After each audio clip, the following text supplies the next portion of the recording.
Base imbalance. बच्चों acid base imbalance के पहले पार्ट के अंदर अपन ने एसिड और बेस के बारे में जाना, पीएच के बारे में जाना, इनके फॉर्मूलाज के बारे में जाना, नॉर्मल वैल्यूज अपन ने डिस्कस की बच्चों। इसके साथ साथ में रेस्पिरेटरी एसिडोसिस और रेस्पिरेटरी एल्कलोसिस दोनों कंडीशन अपन ने डिस्कस की कि रेस्पिरेटरी एसिडोसिस क्या होता है, रेस्पिरेटरी एसिडोसिस किसकी वजह से होता है, और जब रेस्पिरेटरी एसिडोसिस या फिर एल्कलोसिस हो जाए तो इनको मैनेज कैसे करते हैं, यानी कि इनका ट्रीटमेंट क्या है। तो गाइज अब रेस्पिरेटरी एसिडोसिस और रेस्पिरेटरी एल्कलोसिस के बाद में अपना एसिड बेस इम्बैलेंस के अंदर एक तीसरी प्रॉब्लम देखने को मिलती है बच्चों। इस तीसरी प्रॉब्लम को अपन मेटाबॉलिक एसिडोसिस कहेंगे। क्या कहेंगे अपन इसे? Metabolic acidosis. बच्चों अपन रेस्पिरेटरी एसिडोसिस और रेस्पिरेटरी एल्कलोसिस के बाद में अभी अपन डिस्कस कर रहे हैं मेटाबॉलिक एसिडोसिस। क्लियर बच्चों? अब देखो जैसे कि अपन ने पहले डिस्कस किया था रेस्पिरेटरी एसिडोसिस। सो बच्चों यहाँ पे एसिडोसिस है, सो इसका मतलब जो ब्लड का पीएच है ये क्या होगा, यहाँ पे ब्लड का पीएच क्या होगा? डिक्रीज होगा। देन ब्लड का पीएच डिक्रीज होगा, कितने से डिक्रीज होगा भाई ब्लड का पीएच? लेस देन 7.352, यानी लेस देन 7.35 पे अपन कहेंगे ना, यानी कि 7.35 से कम क्या हो जाएगा? ब्लड का पीएच कम हो जाएगा। किसके अंदर? एसिडोसिस के अंदर। कोई भी एसिडोसिस की कंडीशन हो इसका मतलब pH of the blood less than 7.35। Then इसके बाद में अपन बात करते हैं बच्चों, अगर अपने से कोई पूछे कि भाई ये ब्लड का पीएच कम हुआ है तो यहाँ पर हाइड्रोजन आयन जो है उनकी कंसंट्रेशन बढ़ी है या फिर डिक्रीज हुई है या फिर इंक्रीज हुई है। तो आपको ध्यान रखना है इन दिस कंडीशन इंक्रीज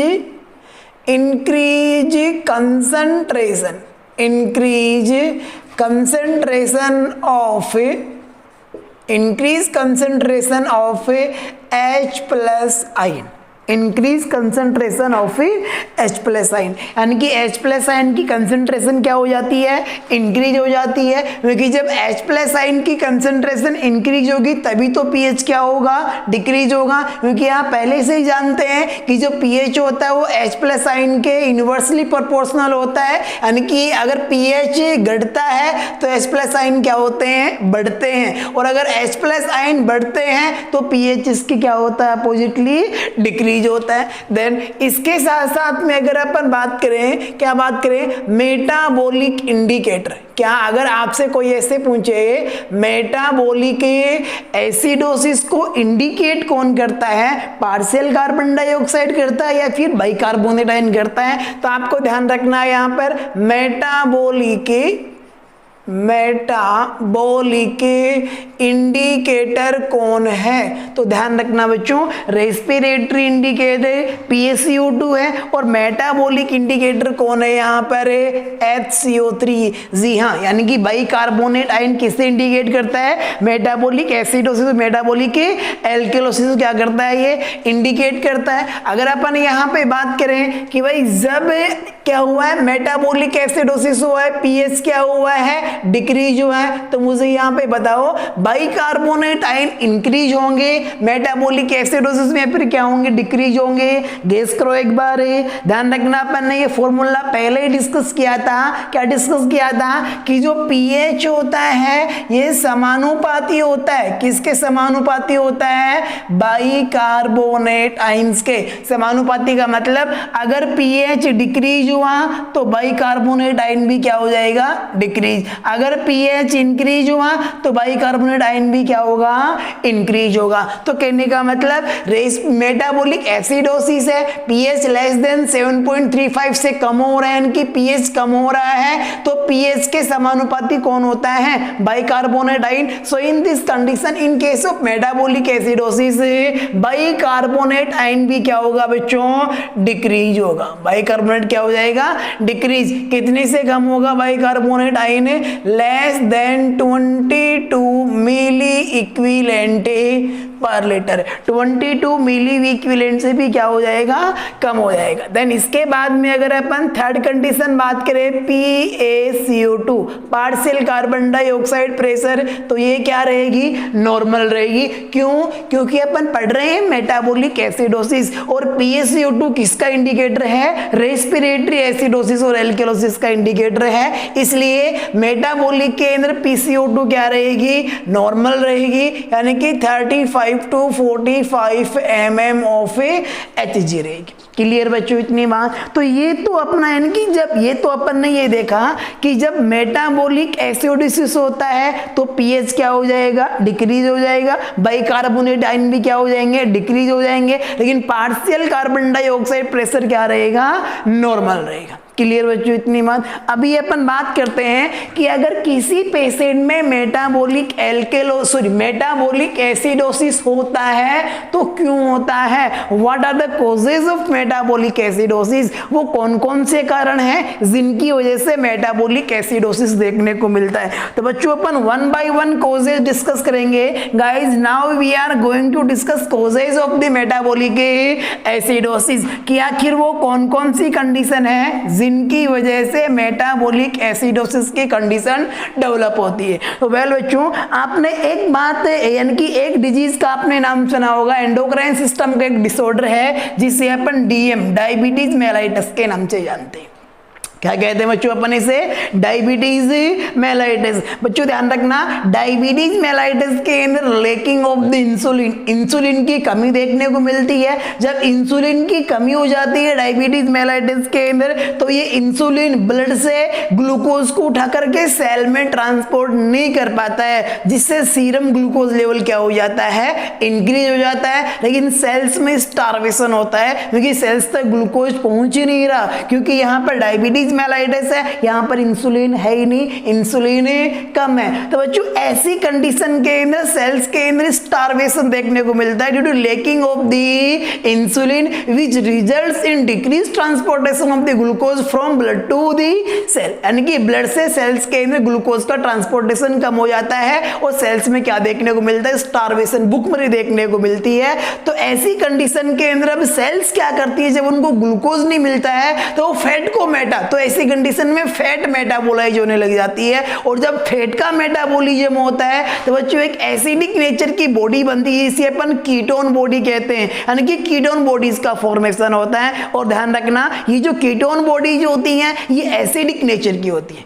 कैसी होती है कीटोन बॉडीज, एसिडिक नेचर की होती है। कीटोन बॉडीज किसके अंदर बन रही है, डायबिटीज मेलाइटिस के अंदर बन रही है, इसलिए यहाँ पर एक नई कंडीशन डेवलप हो जाती है जिसको अपन क्या कहते हैं, डायबिटिक कीटो एसिडोसिस। क्या कहेंगे अपन, diabetic keto acidosis. So guys you can say that in diabetes mellitus और in diabetic keto acidosis metabolic acidosis occurs. कैसे अकर हुआ बच्चों, डायबिटीज मेलाइटिस हुआ यानी कि इंसुलिन की कमी हुई तो अपन ने क्या कहा, डायबिटीज मेलाइटिस।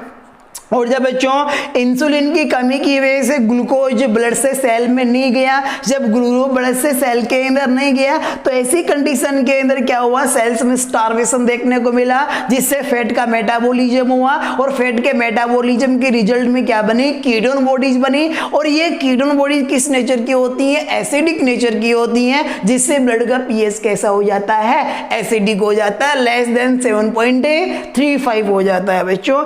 इसीलिए अपन कह रहे हैं कि मेटाबॉलिक एसिडोसिस किसकी वजह से भी होता है, डायबिटीज मेलाइटिस, या फिर क्या कह सकते हो, डायबिटिक कीटो एसिडोसिस। देन इसके बाद में नेक्स्ट कंडीशन की अगर अपन बात करेंगे, और कौन सी कंडीशन है जिसमें अपने को मेटाबॉलिक एसिडोसिस देखने को मिलता है, तो नेक्स्ट कंडीशन है आपकी रीनल फेल्यूर। नेक्स्ट कौन सी कंडीशन है, रीनल फेल्यूर। एक सेकंड के लिए गैस करो गाइस कि आखिर रीनल फेल्यूर की वजह से मेटाबॉलिक एसिडोसिस क्यों होता है। सोचो एक बार, रीनल फेलियर की वजह से मेटाबॉलिक एसिडोसिस क्यों होता है। बच्चों जब भी आप रीनल सिस्टम पढ़ते हो और जब रीनल सिस्टम के, एक्सक्रीटरी सिस्टम की, यूरिनरी सिस्टम के जब आप फंक्शंस डिस्कस करते हो तो वहां पर एक फंक्शन पढ़ते हो कि जो किडनी है, जो रीनल सिस्टम है, ये एसिड बेस बैलेंस को मेंटेन रखता है। किसे रखती है?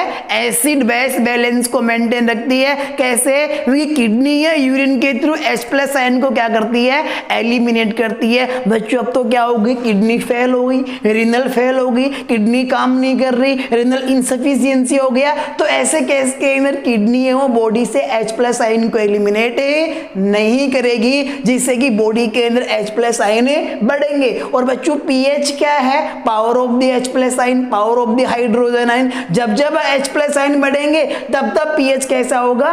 एसिडिक होगा। तो यहाँ पर रिनल फेल्यूर के अंदर किडनी H+ आयन को एलिमिनेट नहीं करने की वजह से बॉडी में H+ आयन का कलेक्शन होता है, H+ आयन बढ़ता है, जिससे पीएच कैसा हो जाता है? एसिडिक हो जाता है, यानी कि एसिडोसिस की कंडीशन डेवलप होती है और अपन इसे कहते हैं metabolic acidosis. Clear guys? I understand. Then इसके साथ साथ में अगर अपन बात करें, इसका एक अनदर कोज और होता है बच्चों। क्या कोज और होता है? कि रिनल फेल्यूर की वजह से एक कारण और है जिसकी वजह से मेटाबॉलिक एसिडोसिस होता है। वो कारण ये है कि जो प्रोटीन होती है, प्रोटीन का जो वेस्ट प्रोडक्ट होता है, प्रोटीन का जो एंड मेटाबॉलिक प्रोडक्ट होता है, जो वेस्ट प्रोडक्ट होते हैं जैसे कि यूरिया है, क्रिएटिनिन है, तो इसी के अंदर एक यूरिक एसिड भी होता है। और यूरिक एसिड के अलावा और भी कई सारे एसिड के वेस्ट प्रोडक्ट होते हैं। तो अब किडनी फेल हो गई तो यूरिक एसिड और प्रोटीन के मेटाबॉलिज्म के रिजल्ट में बने हुए अनदर एसिड भी क्या नहीं हो पाते हैं? यूरिन के थ्रू एलिमिनेट नहीं हो पाते हैं। और ये सभी के सभी एसिड बॉडी के अंदर ही कलेक्ट रहते हैं, ब्लड के अंदर ही कलेक्ट रहते हैं, जिससे ब्लड का पीएच किस तरफ मूव कर जाता है? एसिड की तरफ मूव कर जाता है, एसिडिक की तरफ मूव कर जाता है और कंडीशन डेवलप होती है किसकी? एसिडोसिस की। देन इसके साथ साथ में नेक्स्ट कोज ध्यान रखना बच्चों, मैं 3 कोज लिख रहा हूं एक जगह। कौन कौन से? एक तो आप कह सकते हो स्टारवेशन। स्टारवेशन का मतलब भूखमरी, कई दिनों से खाना नहीं खाया, 4, 5, 7, 10 दिन हो गए। देन इसके साथ साथ में आप ये कह सकते हो माल न्यूट्रिशन, माल न्यूट्रिशन। और जो तीसरा है वो क्या है? इनसफिशिएंट। क्या है?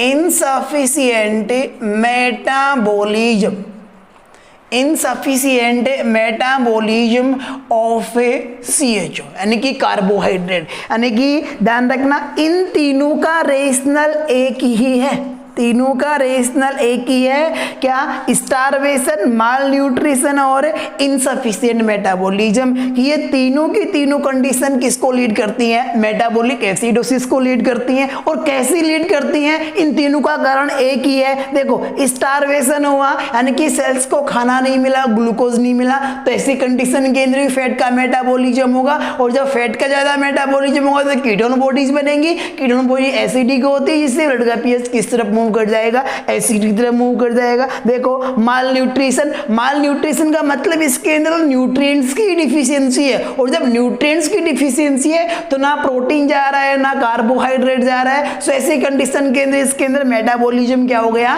कम हो गया। और जब मेटाबॉलिज्म कम हो गया तो क्या होगा? यहाँ पर फैट का मेटाबॉलिज्म स्टार्ट होगा। और जब फैट का मेटाबॉलिज्म स्टार्ट होगा तो वही कीटोन बॉडी बनेगी और वही पीएच क्या होगा? एसिडिक होगा। इनसफिशिएंट मेटाबॉलिज्म कार्बोहाइड्रेट, जब कार्बोहाइड्रेट का इनसफिशिएंट मेटाबॉलिज्म होता है, कार्बोहाइड्रेट का प्रॉपर सही तरीके से मेटाबॉलिज्म नहीं होता है, तो ऐसी कंडीशन के अंदर भी फैट मेटाबोलाइज होना स्टार्ट होने लग जाती है, जिससे कि बॉडी को एनर्जी मिल सके। लेकिन इस फैट मेटाबॉलिज्म के रिजल्ट के अंदर एक प्रोडक्ट बनता है कीटोन बॉडी, जो एसिडिक नेचर की होती है, जो किसे लीड करती है? मेटाबॉलिक एसिडोसिस को लीड करती है। Clear guys? तीनों का रेशनल सेम है, स्टारवेशन, माल न्यूट्रिशन और इनसफिशिएंटी। अभी अपन और भी insufficiency of metabolism of carbohydrate, इन सभी के अलावा अगर अपन और डिस्कस करें कि भाई इस मेटाबॉलिक एसिडोसिस का इन सभी के अलावा और क्या क्या कॉजेज हो सकते हैं, तो बच्चों इनमें एक कॉज और है। क्या? Excessive use of excessive use of aspirin, excessive use of aspirin। बच्चों जो एस्प्रिन है, एक्सेसिव यूज ऑफ एस्प्रिन, जिसे आप एसिटाइल सैलिसिलिक एसिड के नाम से भी जानते हैं। क्या कहते हैं? इसी एस्प्रिन का दूसरा जो केमिकल नाम है वो क्या नाम है?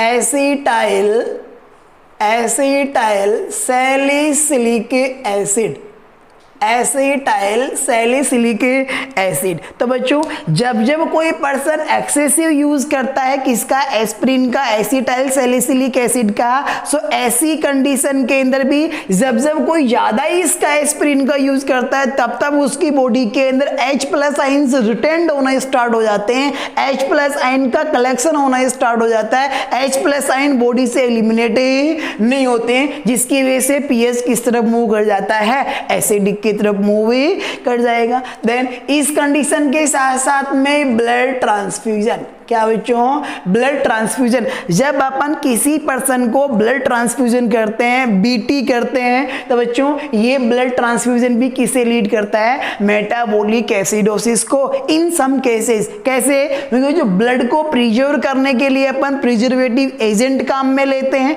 और इन्हीं प्रिजर्वेटिव एजेंट में जो कॉमनली अपन काम में लेते हैं वो प्रिजर्वेटिव एजेंट कौन सा है, एसिडी, एसिड सिट्रेट डेक्सट्रोज। देखो एसिड सिट्रेट डेक्सट्रोज, यानी कि यहाँ पर भी सिट्रिक एसिड है, तो बच्चों ये सिट्रिक एसिड ब्लड के थ्रू बॉडी में जाएगा, और इन सम केसेज ये किसे लीड करता है, मेटाबॉलिक एसिडोसिस को लीड करता है। देन कहने का मतलब बच्चों अपने पास ये सभी कॉजेज हैं किसके, मेटाबॉलिक एसिडोसिस के, और एक कंडीशन यहाँ पर है डायरिया।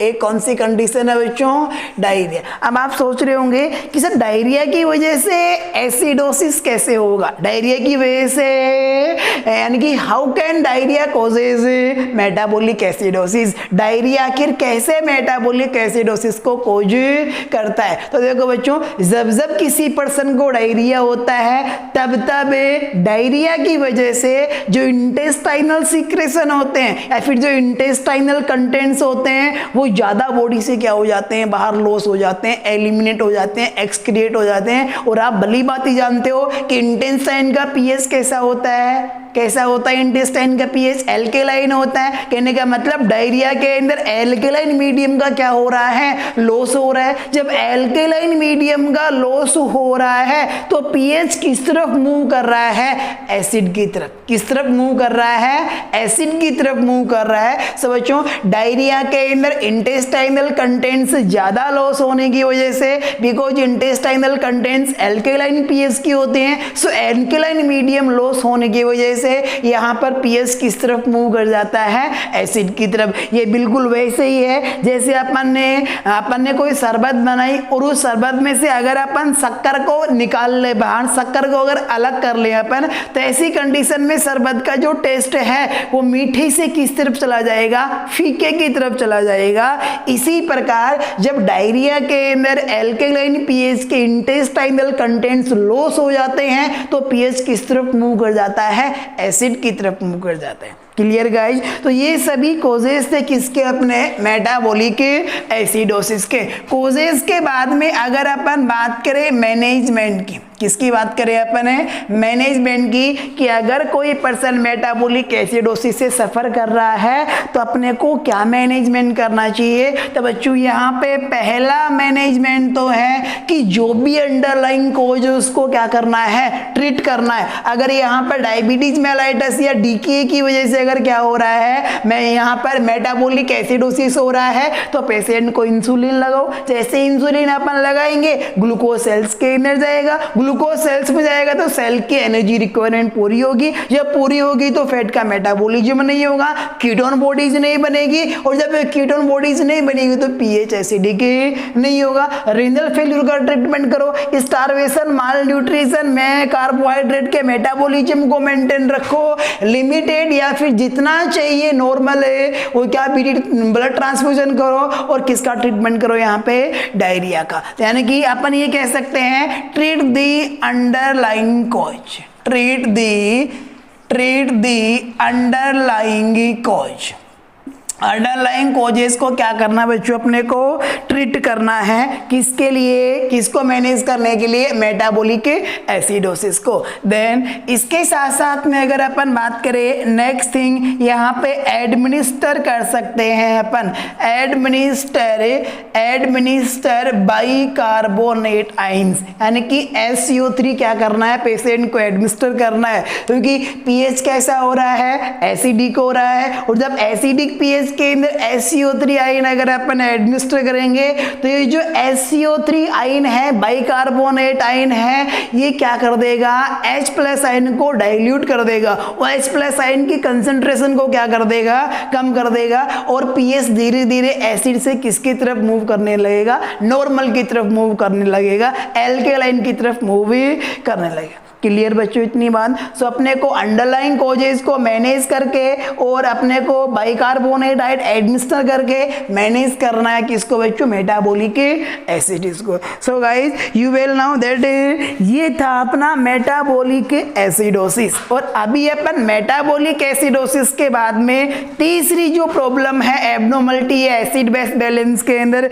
वो डिस्कस करने जा रहे हैं, और उसका नाम है metabolic alkalosis. Sorry, fourth problem है जिसे अपन क्या कहेंगे, मेटाबॉलिक एल्केलोसिस के नाम से अपन इसे जानेंगे बच्चों, है ना। फोर्थ प्रॉब्लम है अभी एसिड बेस बैलेंस के अंदर, जिसे अपन क्या कहेंगे, मेटाबॉलिक एल्केलोसिस, मेटाबॉलिक एल्केलोसिस। लो तो बच्चों अब इसके बारे में कुछ इंफॉर्मेशन, इनिशियल इंफॉर्मेशन आपको ही लिखनी है। लिखो बच्चों, स्टार लगाओ और लिखो एल्केलोसिस है, इसका मतलब पीएच कम होगा या फिर ज्यादा होगा नॉर्मल से। अगर एल्केलोसिस है सो पीएच क्या होगा, यहाँ पर इंक्रीज होगा। कितने से इंक्रीज होगा, मोर देन 7.45, 7.45 से ज्यादा क्या होगा, पीएच होगा। देन अगर मैं यहाँ पे बात करूं किसकी, HCO3 आयंस की,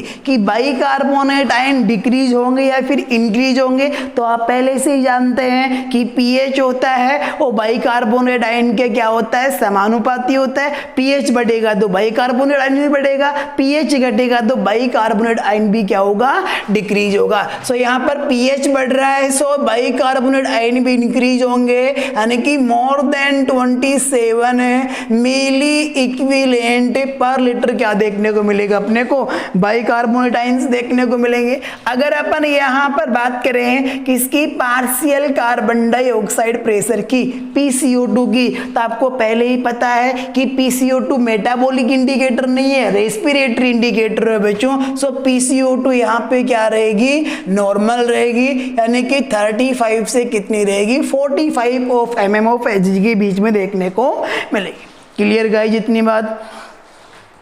देन इसके बाद में अपन बात करें कोजेस की, कि आखिर मेटाबॉलिक एसिडोसिस के क्या कारण हैं, वो कौन कौन से कोजेज हैं जो मेटाबॉलिक एसिडोसिस को कोज करते हैं। तो कौन कौन सी कंडीशन है भाई जो मेटाबॉलिक एसिडोसिस को कोज करेगी, गेस करो एक बार,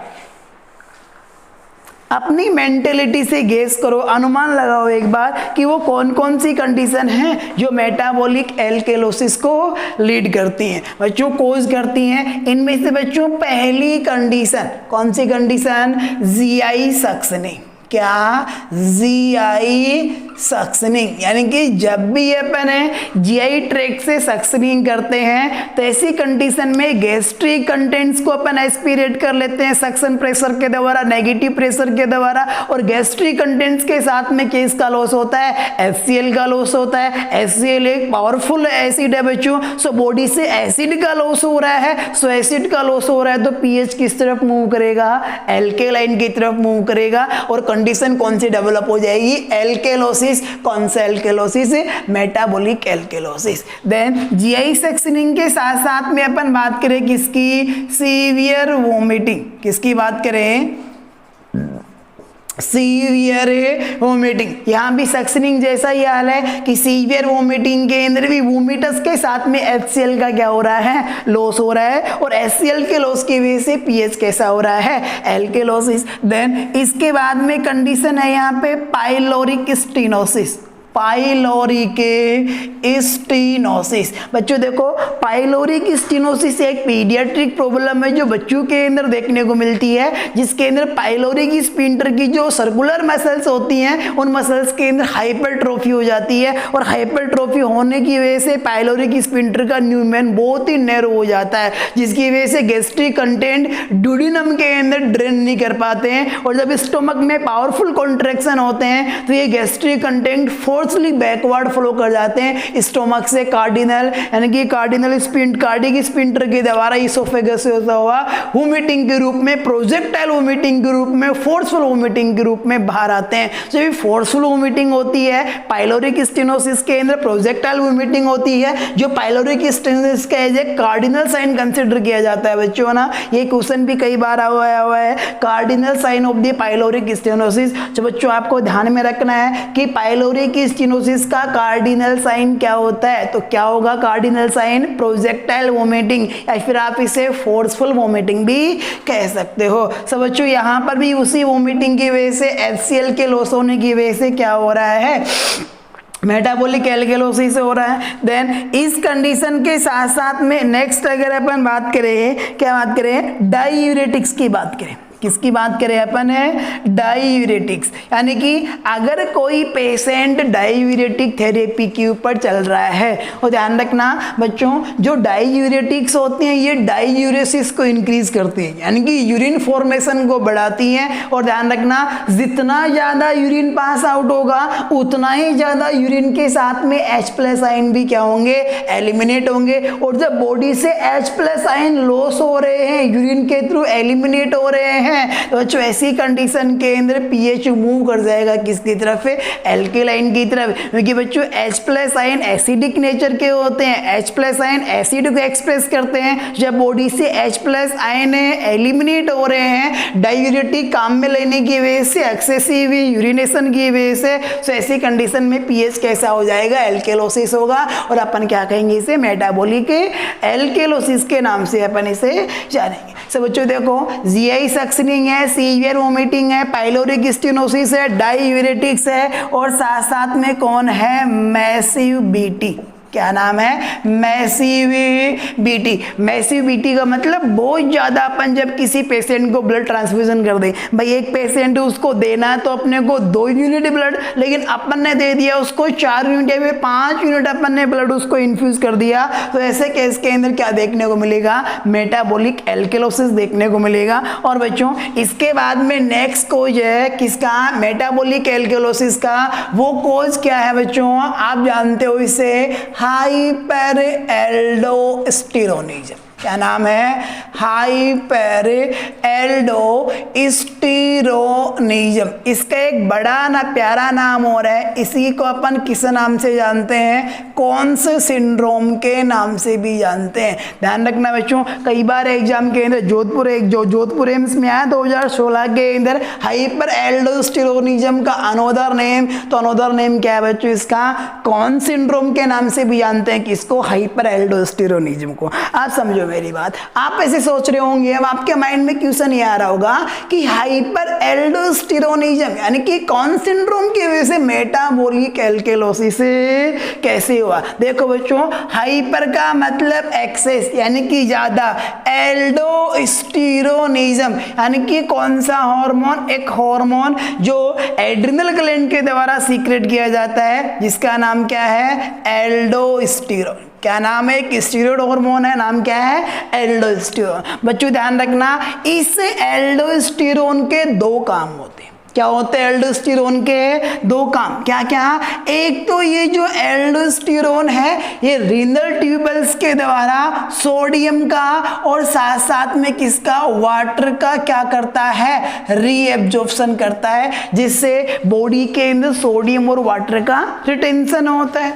और इसका दूसरा काम होता है कि ये एल्डोस्टेरोन पोटेशियम किसको, एल्डोस्टेरोन में पोटेशियम, एंड पोटेशियम के साथ साथ में किसको, H प्लस आयंस को क्या करता है, एलिमिनेट करता है। तो अब आ जाइए फिर से कहां पर है, वही डाययूरेटिक्स वाली H प्लस आयन के ऊपर। देखो एल्डोस्टेरोन का फंक्शन है सोडियम और वाटर को रीअब्जॉर्ब करना रीनल ट्यूबल्स के द्वारा, और पोटेशियम और H प्लस आयन को एलिमिनेट करना। अब एल्डोस्टेरोन ज्यादा हो गया, हाइपर एल्डोस्टेरोन की कंडीशन डेवलप हो गई, तो सोडियम और वाटर का तो रिटेंशन बढ़ेगा, लेकिन साथ साथ में पोटेशियम और H प्लस आयन भी क्या होंगे, लॉस होंगे। और जब H प्लस आयन लॉस होगा तो बच्चों पीएच कैसी होगी, एल्केलाइन होगी, कंडीशन एल्केलोसिस की होगी, और अपन इसे क्या कहेंगे, मेटाबॉलिक एल्केलोसिस। क्या कहेंगे गाइस, मेटाबॉलिक एल्केलोसिस के नाम से अपन इसे जानेंगे। इसके बाद में अपन बात करते हैं ट्रीटमेंट की, कि साहब आखिर मेटाबॉलिक एल्केलोसिस को अपन कैसे मैनेज करेंगे। तो वो जो ट्रीटमेंट के नाम पर एक ही बात है, क्या कि जो भी अपने जो अंडरलाइन कोज है, management of a underline cause, underlying causes. Metabolic alkalosis के अंदर जो भी मेटाबॉलिक एल्केलोसिस को कोज करने वाले जो इसके कोजेज हैं, उन कोजेज को क्या करना है, मैनेज करना है, ट्रीट करना है। जैसे कि अगर मेटाबॉलिक एल्केलोसिस सक्शनिंग की वजह से हो रहा है तो अपने को बार बार सक्शनिंग को अवॉइड करना है। अगर वोमिटिंग की वजह से हो रहा है तो वोमिटिंग को स्टॉप करना है, एंटी एमिटिक मेडिसिन देनी है पेशेंट को। पाइलोरिक स्टेनोसिस की वजह से हो रहा है तो अपने को इसको अगर सर्जिकल प्रोसीजर के द्वारा रिड्यूस करना है। डाययूरेटिक्स की वजह से हो रहा है, या तो डाययूरेटिक्स को स्टॉप कर दो या फिर इनकी डोजेस को कम कर दो। अगर मैसिविटी है तो अपने को मैसिविटी नहीं करना है। देन अगर यहाँ पे एल्डोस्टेरोनिज्म अगर का लेवल बढ़ा हुआ है, कॉन सिंड्रोम है, तो अपन कॉन सिंड्रोम को ट्रीट करेंगे। इस प्रकार से किसे मैनेज करेंगे अपन, मेटाबॉलिक एल्केलोसिस को। किसे मैनेज करेंगे, मेटाबॉलिक एल्केलोसिस को। तो गाइस ये अपन ने 4 प्रकार की प्रॉब्लम देखी एसिड बेस इम्बैलेंस के अंदर। कौन कौन सी, रेस्पिरेटरी एसिडोसिस देखी अपन ने, रेस्पिरेटरी एल्केलोसिस देखी अपन ने, मेटाबॉलिक एसिडोसिस देखी, और साथ साथ में क्या डिस्कस किया अपन ने, फिर मेटाबॉलिक एल्केलोसिस। और बच्चों अब देखो, अगर आपने से कोई ये पूछे कि भाई इस पेशेंट के अंदर रेस्पिरेटरी एल्केलोसिस है या मेटाबॉलिक एल्केलोसिस है, या फिर यहाँ पर रेस्पिरेटरी एसिडोसिस है या मेटाबॉलिक एसिडोसिस है, इस बात का पता कैसे लगे, अपने को कैसे पता लगेगा कि इसके अंदर मेटाबॉलिक एसिडोसिस है या फिर रेस्पिरेटरी एसिडोसिस है, इसके अंदर मेटाबॉलिक एल्केलोसिस है या फिर रेस्पिरेटरी एल्केलोसिस है, इस बात का पता अपने को कैसे लगेगा। कहने का मतलब है इन एसिड बेस इम्बैलेंस की प्रॉब्लम्स को अपने को क्या करना है, आइडेंटिफाई करना है। आइडेंटिफाई करने का मतलब क्या करना है, डायग्नोस करना है। और ध्यान रखना बच्चों, इसका डायग्नोसिस आप सभी जानते हो, बड़ा प्यारा नाम है। क्या नाम है, एबीजी एनालिसिस। क्या नाम है, एबीजी एनालिसिस। एबीजी का मतलब है arterial blood gas analysis. Artery से ब्लड लेंगे और इस ब्लड के अंदर जो गैसेज हैं इनको एनालाइज करेंगे, इनकी स्टडी करके पता लगाएंगे कि कंडीशन है respiratory metabolic, respiratory acidosis alkalosis की है या फिर मेटाबॉलिक एसिडोसिस एल्केलोसिस की है। तो गाइस अभी आपको यहाँ से ध्यान रखना है कि इन सभी कंडीशंस को डायग्नोस करने के लिए जो इन्वेस्टिगेशन है, जो डायग्नोस्टिक टूल अपने पास,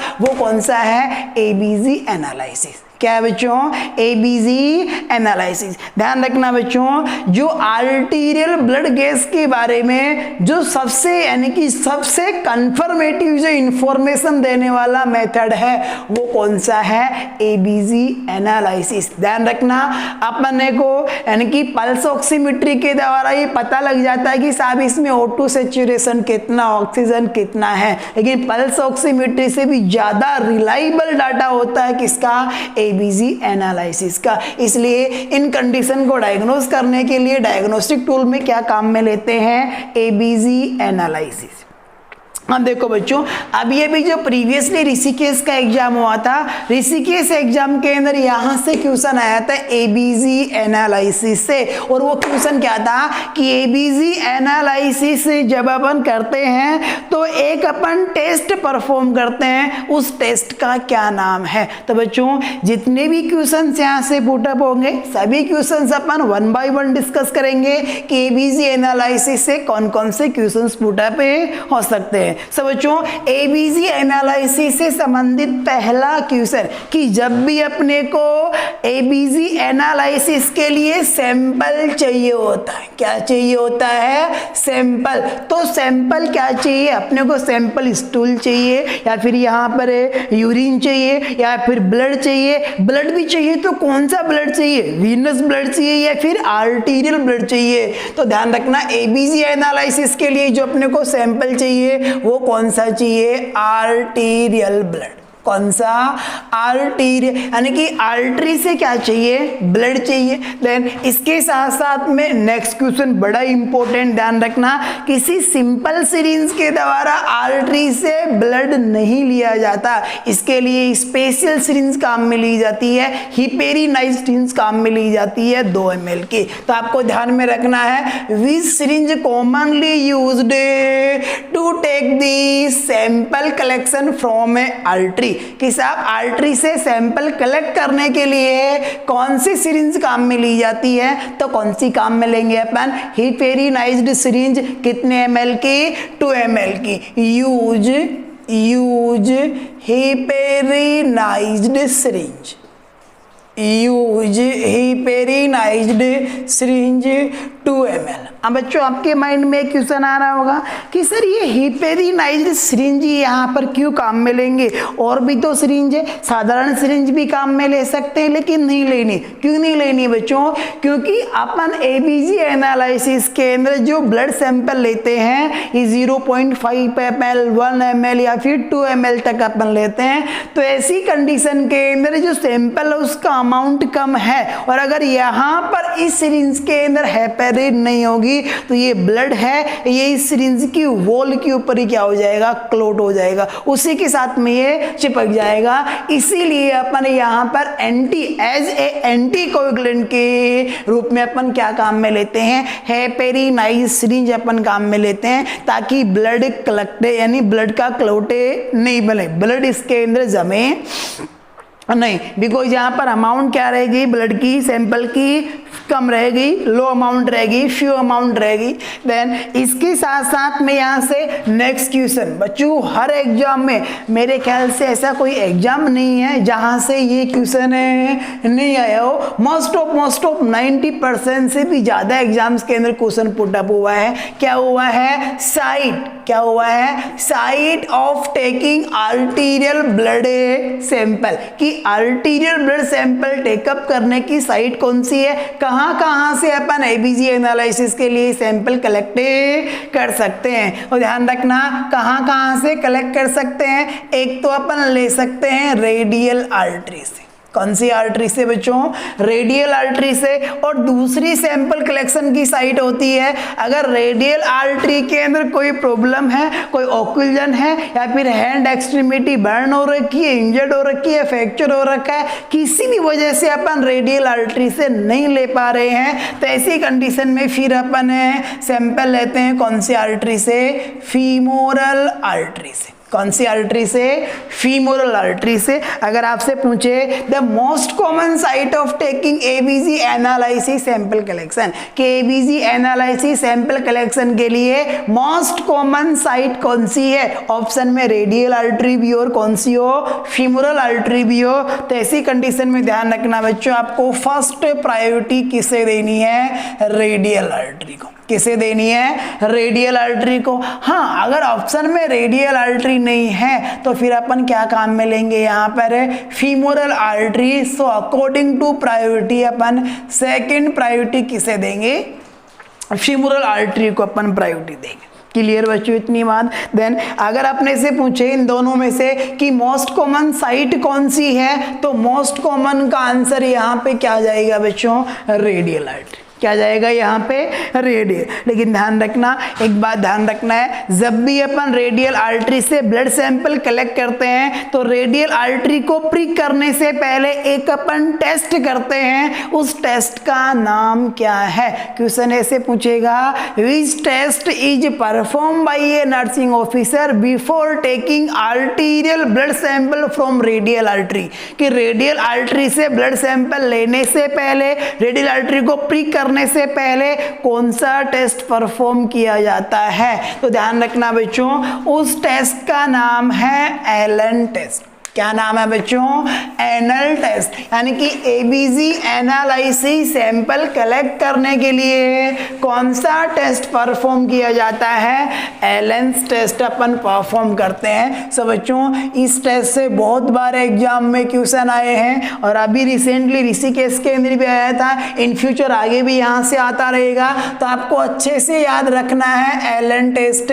अच्छे से समझना है। माइंड में कोई डाउट हो तो कमेंट बॉक्स में आप कमेंट कर सकते हो, अपने डाउट को आप रिजोल्व कर सकते हो बच्चों ना, मन में कोई डाउट आपको नहीं रखना है। और अभी अपन पढ़ने जा रहे हैं एलन टेस्ट। क्या पढ़ने जा रहे हैं बच्चों, पहली बात, एलन टेस्ट कब करते हैं, जब अपने को रेडियल आर्टरी से ब्लड सैंपल कलेक्ट करना हो, रेडियल आर्टरी को अपने को क्या करना हो, प्रिक करना हो, तो अपन क्या करेंगे, एलन टेस्ट करेंगे। लेकिन अगर आपने से पूछे कि रेशनल क्या है, रीजन क्या कारण है ये Allen test perform, radial artery को प्रिक करने से पहले ये टेस्ट अपन क्यों कर रहे हैं, तो बच्चों इसका कारण है to check the patency, to check the patency of a ulnar artery, to check the patency of ulnar artery. बच्चों यहाँ से ये ulnar artery too much important है, कई बच्चों को कंफ्यूज भी करती है, एग्जामिनर भी कई बार थोड़ी सी शरारती करता है, टेस्टिंग कर देता है क्वेश्चन के अंदर।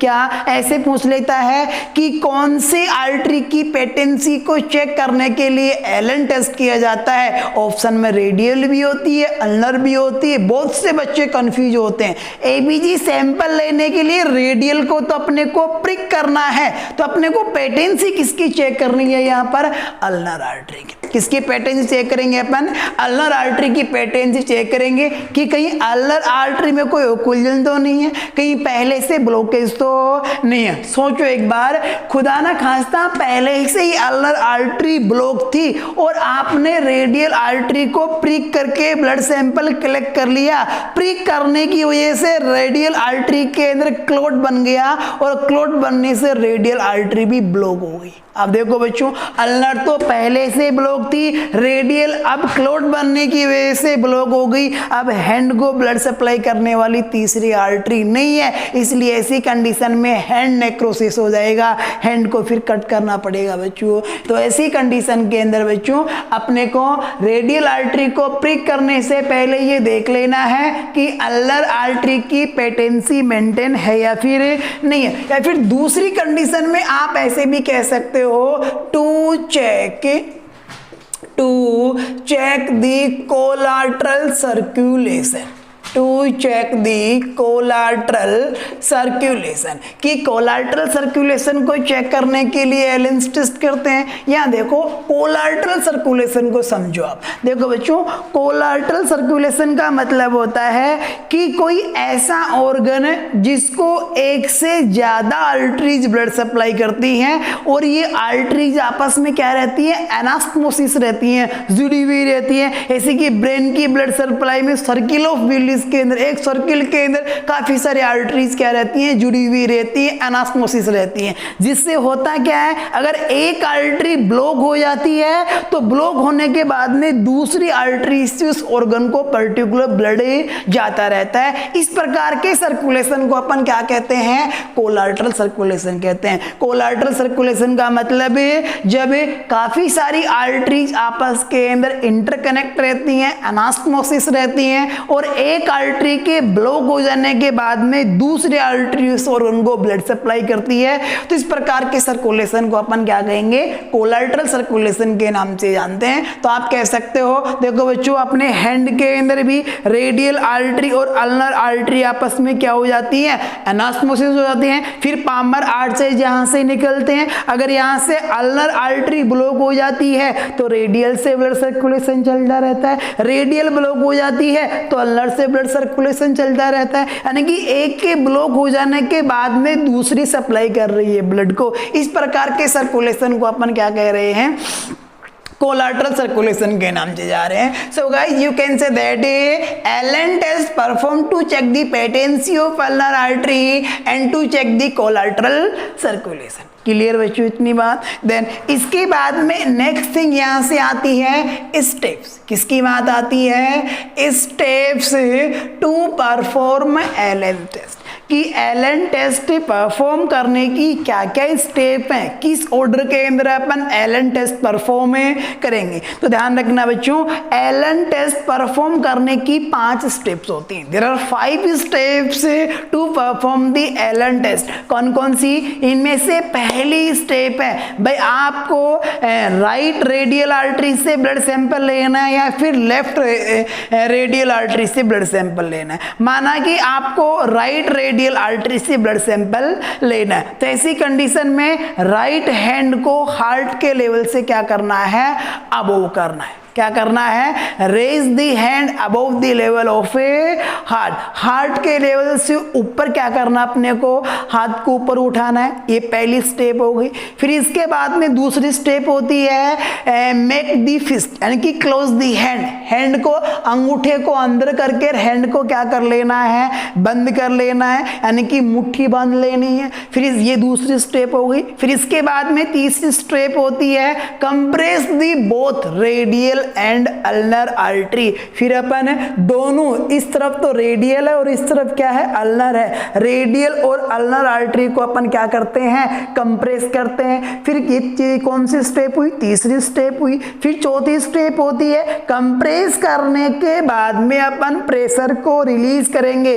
कहां से, अल्नर आर्टरी से। ये चौथी स्टेप हुई। और 5वीं स्टेप, जैसे अपन ने प्रेशर को रिलीज किया, पाम को ओपन करेंगे और कलर के लिए क्या करेंगे, अपन ऑब्जर्व करेंगे। अगर पाम का कलर वापस अगर व्हाइट से पिंक हो गया, इसका मतलब अल्नर आर्टरी का सर्कुलेशन मेंटेन है, अल्नर आर्टरी में कोई किसी प्रकार का ब्लॉकेज नहीं है बच्चों। इसका मतलब अगर पाम का कलर रिटर्न हो रहा है, वापस पिंक कलर हो जाता है, तो आप कहोगे एलन टेस्ट इज पॉजिटिव। और in case of Allen test positive Allen test, it indicates to proper patency of the ulnar artery, कि अल्नर आर्टरी की पेटेंसी मेंटेन है। जब मेंटेन है तो in this situation we can prick the radial artery. तो फिर अपन radial artery को क्या कर सकते हैं, प्रिक कर सकते हैं। लेकिन अगर अल्नर आर्टरी की पेटेंसी मेंटेन नहीं है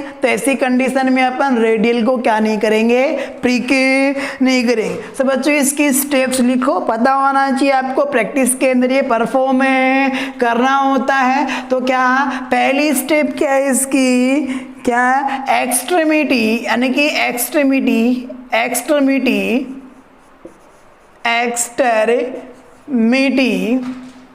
should be above the level of heart। कि साहब जो एक्सट्रीमिटी है, एक एक्सट्रीमिटी जिससे सैंपल लेना है, राइट से लेना है तो राइट को, लेफ्ट से लेना है तो लेफ्ट को, उस एक्सट्रीमिटी को क्या करना है, वो ऊपर करना है। किसके लेवल से, हार्ट के लेवल से। अबव करने के बाद में फिर यहाँ से सेकेंड स्टेप आती है, क्या आती है, close the hand. Close the hand, hand को क्लोज करना है, या फिर आप क्या कह सकते हो, make the fist. Make the fist यानी कि मुट्ठी बंद कर लेनी है। मेक दी फिस्ट, मुट्ठी बनानी है। ये दूसरी स्टेप हो गई। फिर इसके बाद में थर्ड स्टेप आती है, फिस्ट बनाने के बाद में हैंड को क्लोज करने के बाद में कंप्रेस करना है। क्या करना है, compress compress both radial and ulnar artery. Radial और अल्नर आर्टरी दोनों को क्या करेंगे, कंप्रेस करेंगे। और फिर बच्चों कंप्रेस करने के बाद में फोर्थ स्टेप आती है रिलीज प्रेशर। रिलीज प्रेशर कहाँ से, from ulnar artery, from ulnar artery.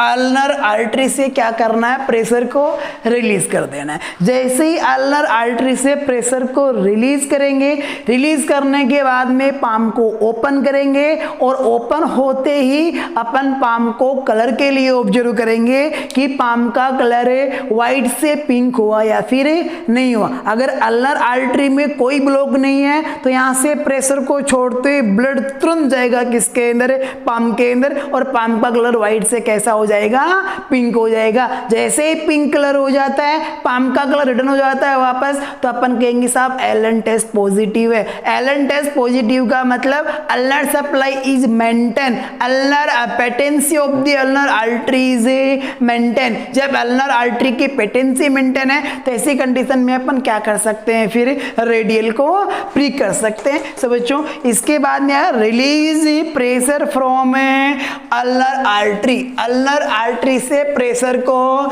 Release कर देना है और रिलीज करने के बाद में क्या करना है, ऑब्जर्व दी पाम। पाम को क्या करना है, ऑब्जर्व करना है कलर के लिए। तो यहाँ से अपने को दो फाइंडिंग मिलती हैं, दोनों में से कोई ना कोई एक फाइंडिंग अपने को मिलेंगी। या तो पाम का कलर पिंकिश हो जाएगा या फिर पाम का कलर कैसा रहेगा, व्हाइट रहेगा, कलर वापस नहीं आएगा। तो पहली फाइंडिंग तो हो सकती है कौन सी, कलर रिटर्न्स। कलर रिटर्न्स यानी कि तुरंत कैसा कलर हो जाता है, पाम का पिंकिश कलर हो जाता है। बच्चों तुरंत पिंकिश कलर हो जाता है, इसका मतलब अपना ये जो टेस्ट है ये कैसा है, पॉजिटिव एलेंस टेस्ट। क्या है बच्चों, positive एलेंस test. Positive Allen test का मतलब ulnar supply maintain, ulnar supply is maintain. Ulnar supply maintain है, अल्नर आर्टरी में कोई ब्लॉकेज नहीं है। सब बच्चों अल्नर आर्टरी में ब्लॉकेज नहीं है तो अपन रेडियल को प्रिक कर सकते हैं। अब प्रिक करने के बाद में अगर रेडियल में क्लॉट भी बन गया, रेडियल ब्लॉक भी होगी, तो अपने हाथ को अल्नर के द्वारा सप्लाई होती रहेगी, हैंड नेक्रोसिस नहीं होगा। ऐसी कंडीशन में क्या कर सकते हैं, we can prick the radial artery, prick radial artery, clear बच्चों इतनी बात। देन इसके बाद में नेक्स्ट थिंग यहाँ से आती है, इसकी जो दूसरी जो फाइंडिंग होती है, नेगेटिव जो फाइंडिंग होती है, वो यहाँ पे फाइंडिंग है। कौन सी फाइंडिंग है बच्चों, यहाँ पे colour does not return, colour does not return. यानी कि जैसे अपन ने प्रेशर को रिलीज किया, पाम खोली यानी कि फिस्ट को ओपन किया और ओपन करने के बाद में पिंकिश कलर नहीं हुआ, यानी कि कलर वापस नहीं रिटर्न हुआ। बच्चों कलर रिटर्न नहीं हुआ, इसका मतलब अल्नर आर्टरी में कोई ना कोई ब्लॉकेज है, अल्नर सप्लाई प्रॉपर नहीं है, अल्नर सप्लाई मेंटेन नहीं है। यानी कि अल्नर सप्लाई कैसी है, पुअर है, वीक है। तो ये इंडिकेट करता है किसको, अल्नर सप्लाई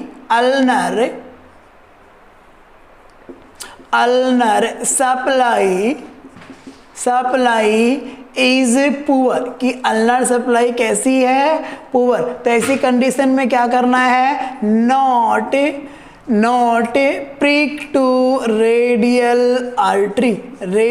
आर्टरी को प्रिक नहीं करना है। फिर या तो अनदर हैंड से ट्राई करना है या फिर फीमोरल आर्टरी से क्या लेना है, एबीजी सैंपल लेना है। और बच्चों इसे अपन कहेंगे कैसा, नेगेटिव एलेंस टेस्ट। अपन इसे कहेंगे नेगेटिव एलेंस टेस्ट। ध्यान रखना ये भी इंपॉर्टेंट क्वेश्चन है, आपको पूछ सकता है कि अगर एलेंस टेस्ट नेगेटिव है तो अल्नर आर्टरी को प्रिक करना चाहिए या फिर नहीं करना चाहिए। तो ध्यान रखना अगर टेस्ट अगर नेगेटिव है तो अल्नर सप्लाई प्रॉपर नहीं होती है, सो ऐसी कंडीशन में रेडियल आर्टरी को प्रिक नहीं करना है। क्लियर बच्चों? सब बच्चों ये थी अपने डायग्नोसिस की कि साहब इस एसिड बेस इम्बैलेंस की प्रॉब्लम्स को आइडेंटिफाई करने के लिए जो डायग्नोस्टिक टूल है एबीसी एनालिसिस है, जिसके अंदर अपन रेडियल आर्टरी से कॉमनली सैंपल कलेक्ट करते हैं और ये सैंपल लेने से पहले अपने को अल्नर आर्टरी की पेटेंसी चेक करनी होती है और इसकी पेटेंसी को चेक करने के लिए टेस्ट किया जाता है।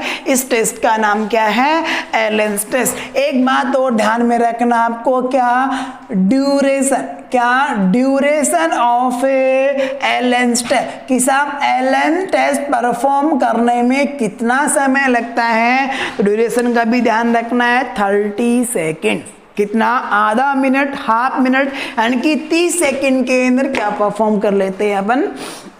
एलन टेस्ट परफॉर्म कर लेते हैं। तो गाइस देखो अभी आपका यहाँ तक एलन टेस्ट तक का आपका जो पूरा का पूरा जो बेसिक है वो क्या है? क्लियर है। और गाइस अभी अपन इस एसिड बेस बैलेंस के क्या डिस्कस करने जा रहे हैं? न्यूमेरिकल डिस्कस करने जा रहे हैं जो एग्जाम्स के अंदर बहुत सी बार पुट अप हुए हैं, बहुत बार आपने भी हर समय फेस किया होगा इन न्यूमेरिकल्स को, लेकिन जहां भी फेस किया होगा आपको न्यूमेरिकल्स यानी कि इसके जो क्वेश्चंस आते हैं लैब रिपोर्ट के वो समझ नहीं आते हैं, कहीं ना कहीं आप कंफ्यूज्ड हो ही जाते हो। लेकिन बच्चों कुछ पल के लिए आपको अब मिनटों की बात नहीं है, घंटों की बात नहीं है, बस कुछ पल की बात है, कुछ पल के लिए आपको फोकस करना है। और बच्चों इस फोकस के बाद में, इन पलों के बाद में कभी भी आप एबीसी एनालिसिस की जो रिपोर्ट होती है उस रिपोर्ट से आने वाले क्वेश्चंस के अंदर कभी कंफ्यूजन नहीं होंगे, चाहे कैसा भी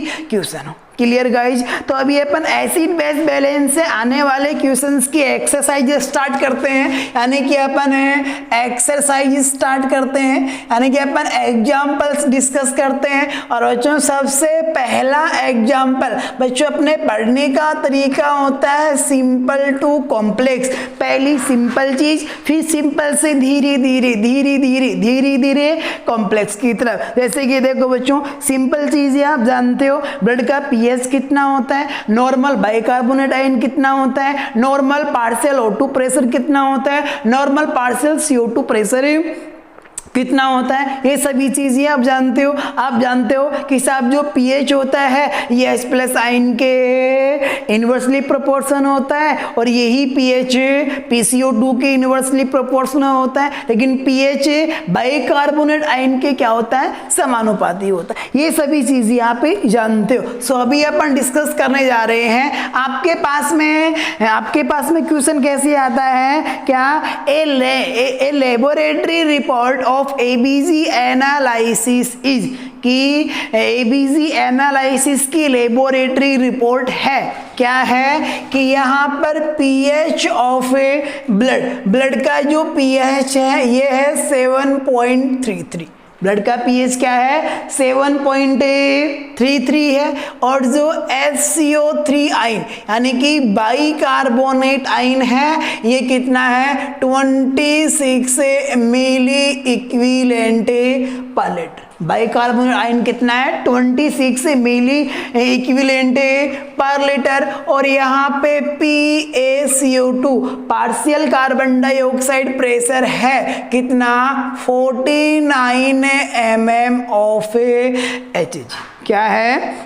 49 mm ऑफ Hg। बच्चों एबीसी एनालिसिस की लैब रिपोर्ट है। एग्जाम्पल फर्स्ट है ब्लड का पीएच 7.33 है, HCO3 आयन 26 है, PaCO2 partial carbon dioxide pressure कितना है? 49 mm ऑफ Hg। आप गैस करो, क्विक जल्दी से गैस करो, अनुमान लगाओ कि ये जो कंडीशन है ये मेटाबॉलिक एसिडोसिस है, रेस्पिरेटरी एसिडोसिस है या मेटाबॉलिक एल्केलोसिस है या फिर रेस्पिरेटरी एल्कोलिसिस? क्योंकि चुटकी के अंदर इमीडिएटली गैस लग जाना चाहिए, अनुमान लग जाना चाहिए। किसको देखते हैं? इसको देखते। किसको देखते हैं? क्यों? क्योंकि आपने पहले ही जान लिया कि जो ब्लड का पीएच है नॉर्मल है 7.35 से 7.45। कितना होता है normal pH?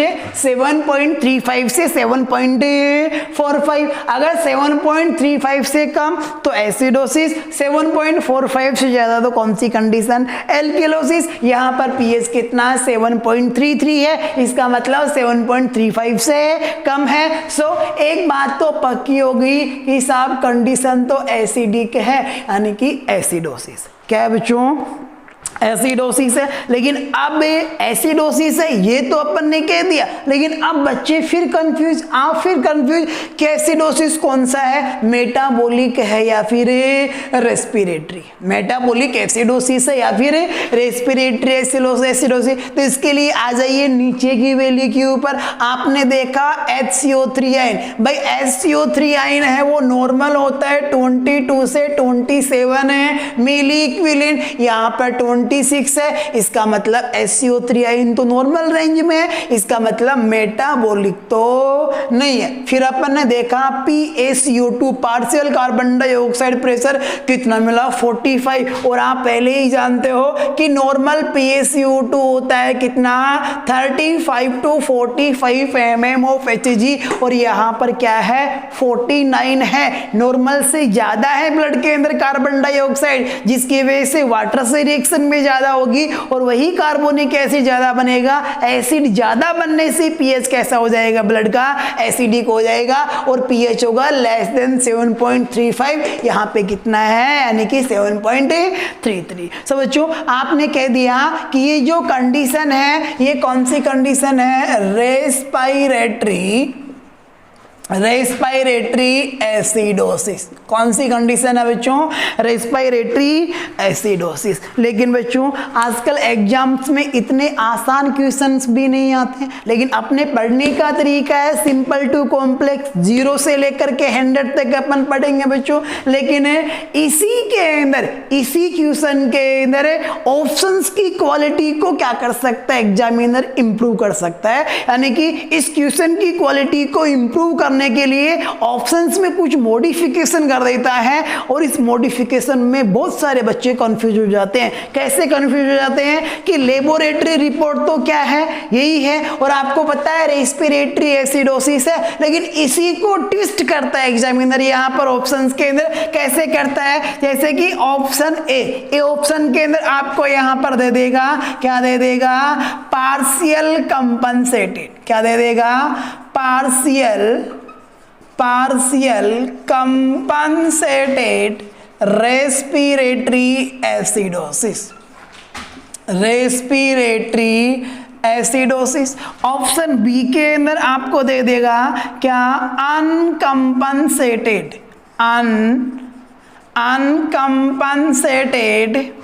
Respiratory acidosis.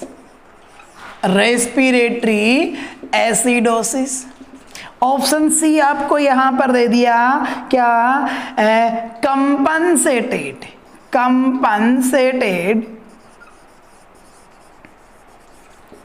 Compensated respiratory acidosis. और ऑप्शन है डी आपको यहां पर दे दिया, क्या दे दिया? ऑप्शन डी आपको यहां पर अनकंपनसेटेड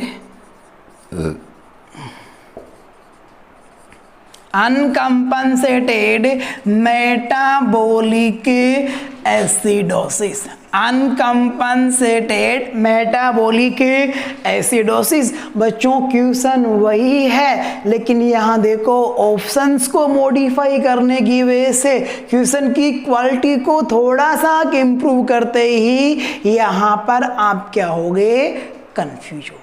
क्या होगा, लेकिन फिर भी आपको गेस करना है, अनुमान लगाना है कि आपके अकॉर्डिंग, आपके नॉलेज के अकॉर्डिंग कौन सा ऑप्शन यहाँ पे ठीक होगा। ऑप्शन ए ठीक होगा या बी या सी या फिर डी, गेस करो क्विकली, जल्दी से। आपके पास में 10 सेकंड से, you have only 10 seconds to guess the answer of this question है। Option A partial compensated respiratory acidosis, uncompensated respiratory acidosis, compensated respiratory acidosis, और option D is uncompensated metabolic acidosis. तो बच्चों options को देखते ही सबसे पहले आपने ऑप्शन डी को क्या कर दिया, एलिमिनेट कर दिया, बाहर निकाल दिया कि जो भी हो ऑप्शन डी तो हो ही नहीं सकता। क्यों नहीं हो सकता, पीएच कम है इसलिए एसिडोसिस है, ये बात तो सही है, लेकिन ये एसिडोसिस यहाँ पर बाइकार्बोनेट आयन क्या है, नॉर्मल है, सो यहाँ तो मेटाबॉलिक एसिडोसिस होने का तो सवाल ही नहीं उठता। कौन सा एसिडोसिस है,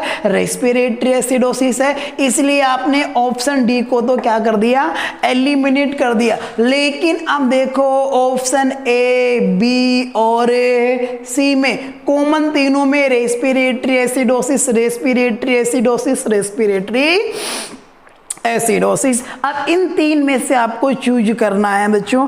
ऑप्शन एक को एलिमिनेट करके सिलेक्ट नहीं करते बच्चों, अपन आंसर सिलेक्ट करते हैं तीन ऑप्शंस को एलिमिनेट करके, और एक ऑप्शन को क्या करना है, सिलेक्ट करना है, वो क्या होना चाहिए, आपका करेक्ट होना चाहिए। अभी आपका अनुमान भले ही गलत हो, लेकिन आने वाले समय में, और ये समय बहुत दूर नहीं है, बस 2 मिनट की ही बात है, 2 मिनट के बाद में इस प्रकार के किसी भी क्वेश्चन में कभी भी आप कंफ्यूज नहीं होंगे। चुटकी में, मिनटों में नहीं सेकंडों में चुटकी बजाते हैं ना, इतने पल भर में तो आप क्या कर डालोगे, इसका आंसर कर डालोगे। लेकिन इसके लिए एक कंडीशन, और वो कंडीशन सिर्फ इतनी कि आपको 3 बातें ध्यान में रखनी। कितनी बातें ध्यान में रखनी है, 3 बातें ध्यान में रखनी है। और बच्चों इन बातों को आप अपने पेज के टॉप पर नोट कर लो। यही वो 3 बातें हैं जो आपको इस कंफ्यूजन से निकालेगी। ये बातें कौन कौन सी है, पहली बात, पहली क्या बच्चों, अनकंपनसेटेड। क्या बच्चों, अनकंपनसेटेड, सीक्वेंस से ले लेते हैं अपन। कंपनसेटेड, 3 कंडीशन है यहाँ पर, कंपनसेटेड। दूसरी कंडीशन है पार्शियल कंपनसेटेड, पार्शियल कंपनसेटेड। तीसरी कंडीशन है यहाँ पर अनकंपनसेटेड, कंपनसेटेड। देखो बच्चों यहाँ पर ध्यान से देखो, कितनी कंडीशन, कंपनसेटेड यानी कि कंपनसेटेड रेस्पिरेटरी एसिडोसिस हो सकता है, एल्किलोसिस हो सकता है, कंपनसेटेड मेटाबॉलिक एसिडोसिस हो सकता है, या फिर एल्किलोसिस हो सकता है। लेकिन इन तीनों का मीनिंग, चारों का मीनिंग आपको एक ही समझना है कि कंपनसेटेड अपन कब काम में लेंगे, पार्शियल कंपनसेटेड कब काम में लेंगे, और अनकंपनसेटेड अपन कब काम में लेंगे। तो देखो बच्चों, कंपनसेटेड अपन तब काम में लेते हैं, कब काम में लेते हैं, तब काम में लेते हैं जब ब्लड की पीएच क्या हो, नॉर्मल, ब्लड की पीएच क्या हो, नॉर्मल। और इसके साथ साथ में दूसरी condition PaCO2 partial carbon dioxide and HCO3 ion, ये क्या हो, एबनॉर्मल हो। क्या हो बच्चों, एक बात ध्यान में रखनी है कि जब ब्लड की पीएच नॉर्मल रेंज में, नॉर्मल रेंज का मतलब है 7.35 से 7.45 के बीच में हो, लेकिन पार्शियल कार्बन डाइऑक्साइड और HCO3 आयन एबनॉर्मल, या तो ये दोनों कम हो या फिर कोई का एक कम और एक ज्यादा हो, यानी कि ये दोनों क्या हो, एबनॉर्मल हो। तो ऐसी कंडीशन को अपन क्या कहेंगे, कंपनसेटेड कहेंगे। क्या कहेंगे बच्चों, इसे कंपनसेटेड। फिर देखो तीसरी कंडीशन आती है पार्शियल कंपनसेटेड। इसमें बस आपको केवल एक बात ध्यान में रखनी है। क्या ध्यान में रखना है, पार्शियल कंपनसेटेड में एक की बात ध्यान में रखनी है, क्या, 3 values, three values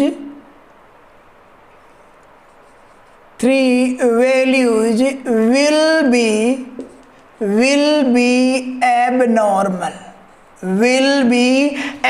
partial compensated तब कहेंगे जब तीनों वैल्यू क्या हो, एबनॉर्मल हो। पीएच भी एबनॉर्मल है, पीएच या तो 7.35 से कम है या 7.45 से ज्यादा है।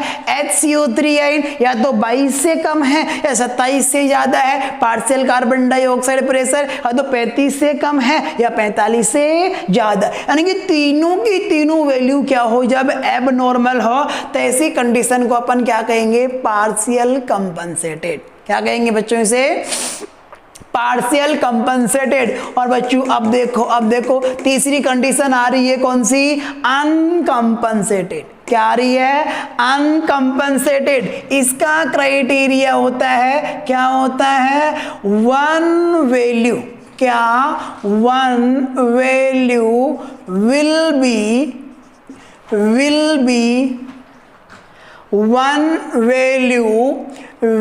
be